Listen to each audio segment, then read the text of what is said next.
Сәлем баршаңызға. Бүгін сіздерге қызықты әңгіме жарияланатын болады. Арнаға тіркеліп, лайк басып, пікір қалдырып кетіңіздер, достар. Түрмеден келген қыз.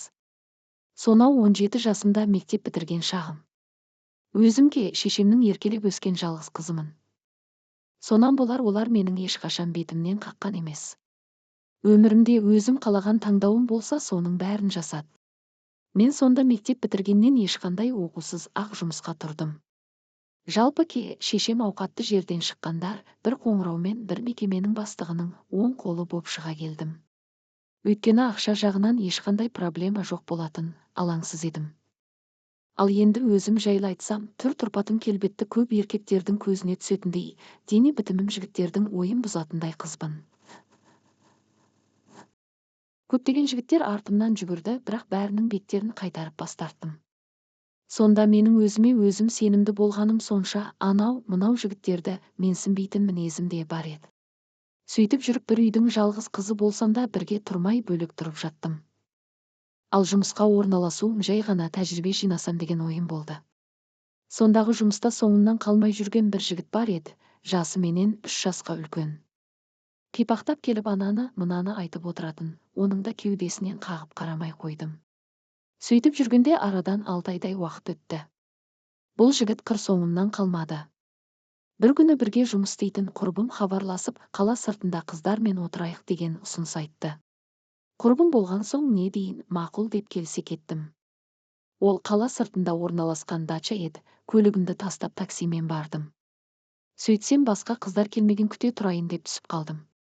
Сонда қарасам әлгі үйдің есігі ашық екен, жарығы қосулы тұрғанға ішіне кірдім. Сол кезде үйдің ауласына келген көліктің даусын естідім. Негізі, құрбыларыммен бұл үйде бұрында отырғанбыз, демалыстарда келетінбіз. Мына келгенде үй ішіне бірге жұмыс істейтін, әлгі соңымнан қалмай жүрген жігіт кірді. Сен неғып жүрсің, сені кім шақырды деп дүңк еткіздім. Ол болса түріп суытып бір қарады, бірақ үндемеді. Оның мұнысы маған бір түрлі көрініп қорқа бастадым. Ендеше мен кеттім, сен өзің отыра бер деп шыға бергенімде, бұл менің кеудемнен итеріп диванға отырғызды. Сен бүгін мына жерден кетпейсің дейді көз аларып. Таңданысымды жасыра алмай отыра қалдым. Сол кезде үй сыртында дабырлап сөйлескен 4 жігіт кіргенде әлгі коллегам шығып кетті. Олар маған жан жағымнан сөйлеп мазақ қып бастады. Бұларың не жігіттер деймін көзім бақырайып. Олардың мені тыңдайтын түрі жоқ, онан сайын қарқылдап күліп дөрекілікке басты. Соңында біреуі маған жақындай түсіп қапсыра құшақтап аймалай бастады. Сонда ғана бір сұмдықтың болатынын біліп қашып шығуға тырыссам, олар мені жібермеді. Соңында өтініш айтып жіберіңдерші деп жалына бастадым. Өздері ішіп пе, шегіп пе алған жігіттер мені тыңдасын ба, керісінше біреуі келіп сол жақ бетімнен шапалақпен тартып жіберді. Сол жерде мұрттай ұшып шалқамнан түстім. Міне осымен бәрі бітті, әрі қарай қауқарсыз жатқан маған тиісе бастады. Ол үйдің іші шағын ғана, 3 бөлме еді, басқа бөлмеге апарып, ағаш төсекке жатқызып, бірі қолымнан бірі аяғымнан ұстап киімдерімді шеше бастады. Қысқасы, олар мені кезек-кезек зорлады. Сол жерде бақырып жыласам да, жалынып жалбарынсам да, әурелегендерін тоқтатпады. Мен сорлының сау жерімді қоймады, күшке басып бәрін көрді. Бұлайша айтқанда, зорланбаған жерім қалмады. Қайтейін, қалай қарсы тұрайын сомбалдай 4 жігіт. Мен ол кезде 12-ден бір гүлі ашылмаған қыздығы бар гүл едім. Зорлық түгі төсек дегеннің не екенін білмейтін кезім. Осылайша мен сорлы сұмдық зорлықтың құрбаны болдым. Соңында тояттап алған 4 малғұн бөлмеден шыға бергенде 500 жігіт кіріп ол бастады. Білмеймін, тап қазір есімде жоқ, олар мені 3 сағаттай зорлаған шығар. Сонан соң қарсы бөлмеге өтіп есірткіге көшті. Өздерінше бақырып ырқыл-жырқыл айқай шу. Сол аралықта мына соңғы да шауасын тындырып шығып кетті. Қарап жатырмын, басқа бөлмеде өздері әңгіме айтып отыр. Мен сонда есеңгіреп біраз жатып орнымнан тұрсам, анадай жерде жатқан 3 күрпішақ көзіме түсті. Жаймен тәнтіректеп барып қолыма қысып алдым. Негізі менің оларды пышақтаймын деген ойым болған жоқ, бар ойлағаным мына үйден шығып кету ғана болатын. Алайда адамның емес Алланың қалағаны болады дегені рас екен. Шығып бара жатқанымды көрген біреуі теңселе басып жетіп алды. Қарасам аяқ үстінде әрең тұр, қатты мас екен. Қолынан сытылып кетпекші болдым, жібермеді. Керісінше әлгі бөлмеге қарай сүйреп, еще разок дейді, тілі күрмеліп. Онан шортысын түсіріп, әне бәлесін шығарғанда тіпті қаным басыма шапты. Өйткені екі иығымнан күштеп басып отырғызып, аузыма салмақшы. Мәссаған малғын деп тамағынан орып жібердім. Сол жерде судай шашыраған қан бөлменің ішін жуып кетті.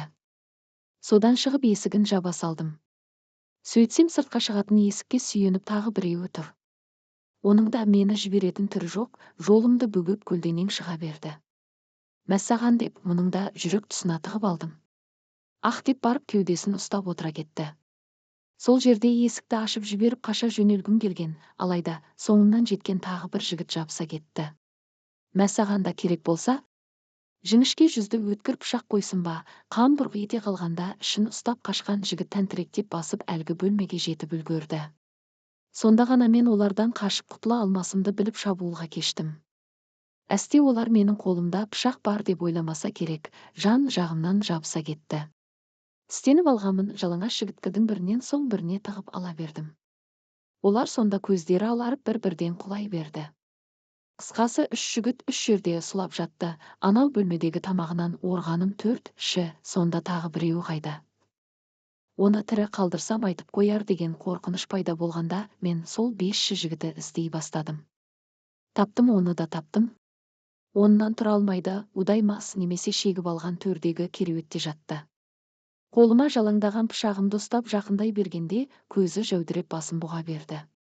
Кешір қарындасым, кешір, бір рет тізерлеп отырып жалынамын дейді, дауысы дірілдеп. Өйткені ол қанға бөгіп домалап жатқан мыналарды көрді. Бір сұмдықтың болып жатқанын іші сезді. Онан менің қолымдағы пышақты көргенде тіпті иман зәресі қалмады. Алайда қашайын десе, аяқ қолында жан жоқ, қатты мас. Мен тоқта деп шырылдағанда, сен тоқтамадың ғой деп шашынан тартып басын қайырдым. Даусы қарлығып жылап біраз жалынды. Жоқ, мыналардың бәрі үнсіз қалды демек, олар өліп жатыр. Сонда жалғыз сені аман қалдыруға болмайды, кешір көлігі. Мұндай сорақылықты мен сенен күтпеген едім. Осыны ұйымдастырған сенсің. Маған қолың жетпейтінін біліп әдейі жасадың деп жауырына мініп алып шашын онан сайын тарттым. Сонда қатты қорыққан жігіттің кешірші мені деп айтуға ғана шамасы болды.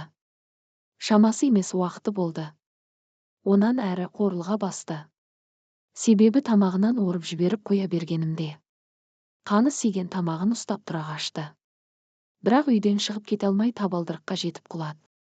Сонда ғана мен бейбақ өзімнің не істеп қойғанымды біліп қаша жөнелдім.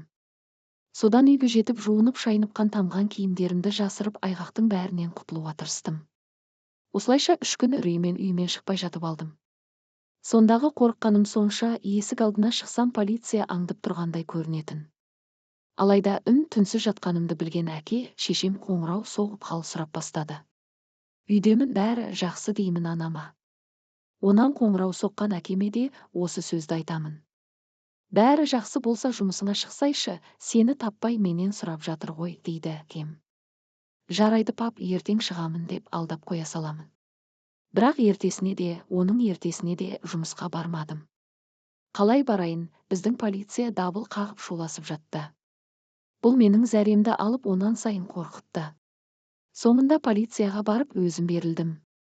Мұны естігенде таныстарымның бәрінің төбелерінен жай түсіп, өз көздеріне өздері сенбей қалай болған, қай жерде болған деп өзара сыбырласып сұрасып жатты.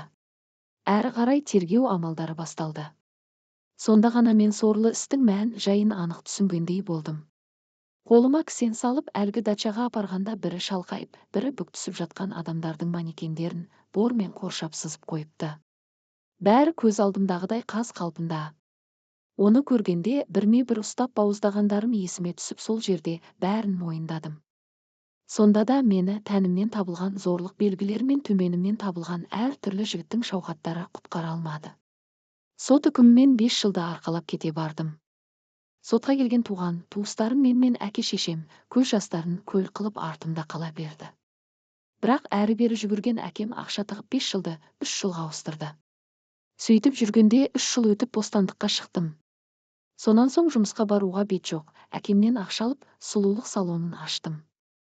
Қысқасы, мен бейбақ жасым 22-ге келмей жатып, мына өмірдің ащысында, тәттісінде көрдім.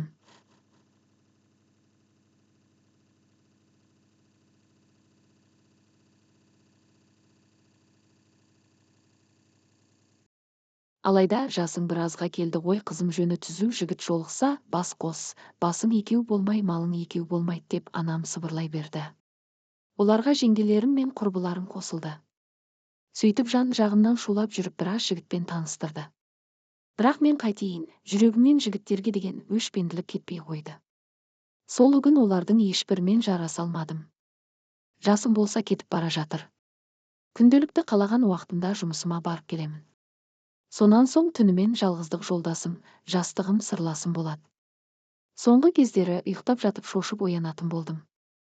Құрметті оқырмандарым, каналға тіркеліп лайк басып пікір қалдырып кетіңіздер. Екінші бөлімін тағы да жариялайтын боламын. Күтіңіздер.